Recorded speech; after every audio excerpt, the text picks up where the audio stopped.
Hello, everybody. Great to be with you. Sorry, I'm a little sweaty, a little AC issue. um, Today, I'm going to dedicate this very special poem. It's called How Many, which I wrote in 2018, right after the Parkland incident, which sadly, we lost 17 people, 14 kids, and 3 adults, or 3 teachers who heroically tried to save these students of Parkland High School from a vicious, violent gun violence incident. And it inspired me 2 days later because I used to live outside Parkland and Coconut Creek as a child, or in Margate as a kid, went to Coconut Creek, or actually North Lauderdale as a kid, and went to Coconut Creek Elementary, which is very close to Parkland, and hit home. Really, really did. So I decided I was doing healthcare as an activist, and wanted to get more involved in gun violence. I'd always kind of touched on it. It always bothered me. The people were getting harmed, and nothing was getting done. So I decided to step up and use my skills and talents to help others and serve the community on gun violence and healthcare both, and Medicaid expansion and healthcare, Medicaid expansion and gun violence. And 2 days after this incident happened in Parkland, I was so devastated that I wrote this poem. It was the first poem I had written in 25 years almost. And out it poured. And along the way, I met some very special ladies who were moms who lost victims of gun violence, and I honor them today with this poem. Leatha Sherill-Bush, this one's for you. Tracy Brown, this one's for you. Tanya Fincher, this one's for you. Tangela Sears, I know what's going on and it's okay. This one's for you. Tracy Lyons, this one's for you. Omorose Butler, this one's for you too. Sherita Small, this one is for you. And anyone I left out, I duly apologize. All the people at Parkland that may be watching, all the people from Columbine, all the people from Sandy Hook, all of you, Las Vegas, Pulse, all of you. This is for all of you today, and this is especially for these moms and dads like Fred Gutenberg and these moms I listened to, talked about, who lost someone to gun violence today. So here we go, without further ado. How many? How many tears must we cry? How many times must we say goodbye when someone we love dies? How many times must we sigh and want to cry? How many kids must die? How many moms and dads will cry? How many Americans will cry? Why? When someone they love dies? Too many tears, too many fears, too few years. How many more will say enough? How many more will rise up and say enough? Before our future dies, before it begins, how many, I ask you, will cry? So, I'm going to do the break it down Barney style, as Rubio Garcia, my friend, says, for you, line by line. How many, which is very simple. How many tears must we cry? How many times are we going to cry because we lose someone to this awful plague of gun violence? This awful plague, this awful virus, this awful whatever you want to call it of gun violence. And how many times are we going to say goodbye? As my friend Susan Bullis, who I also dedicate this to, would say, the caskets keep getting tinier and tinier. Yes, Susie, they do. And that's got to stop. When someone we love dies, how many times must we sigh? Sighing ain't going to get it done, folks, and want to cry. Tears are part of it.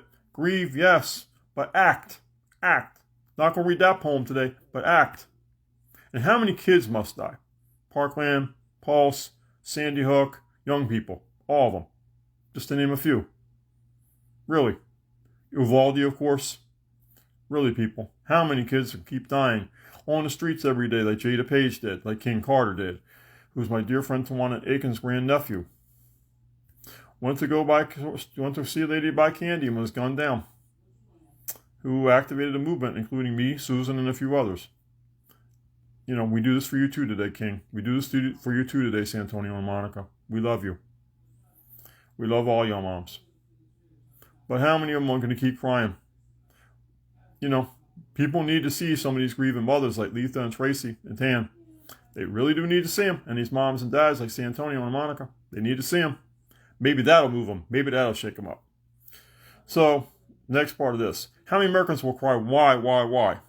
We're crying, why, but are we doing anything about it? Are we really pushing this Congress? Are we really pushing this legislature? Are we really pushing anybody? Yes, our president right now wants to get this done, but he needs help. And are we pushing people at the state and local level to stop it too when they can? Come on, people. We got to do better for these kids and ourselves. We should be able to go free to go to a supermarket, a church, a mosque, a synagogue, and worship, a mall, play in a park, walk on the street, sit in front of our houses. We have freedom to do that in this country, but it's being taken away by armed people who have no business having guns. So we go to the next part. When someone they love dies. Yes, when someone you love dies, it's going to really hit you home. It hits home. Tell you a little story. Nobody I know died, but neighbor had windows shot through. Fortunately, she's alive. But it shook the heck out of me. Oh, yes, it did. I mean, it hit reality. Wow. You know, if I'm in that apartment, my dad might not be here. I might not be here. That's why we got to do something about this. So, when someone they love dies, we go to too many tears. Yes. Parents keep crying. Friends keep crying. Grandparents keep crying. So what are you going to do about it to stop the crying? Are you going to do anything about it? Too many fears. Can't go nowhere. Supermarket, church, any place. Because you're afraid to go places. People are afraid to go certain neighborhoods because they're too violent. People are afraid of this and that. Too many fears, which has got to stop. How many more are going to say enough? So I ask you simply, have you had enough? Are you tired of seeing the 6 o'clock news or 11 o'clock news where people are dying in mass shootings or just kids are dying or people are just dying, minding their own business, doing their thing, and they end up meeting a bullet which they don't deserve because some stupid ass had a beef with someone or something stupid happened or someone played with a gun that shouldn't have or got access to a gun because they weren't mentally stable and should have had no business doing it? Have you had enough of that? And finally, this is for the kids. Before our future dies, before it begins, and our kids are our future, and I do this for them. How many are going to cry? So, stop crying the tears. Start acting.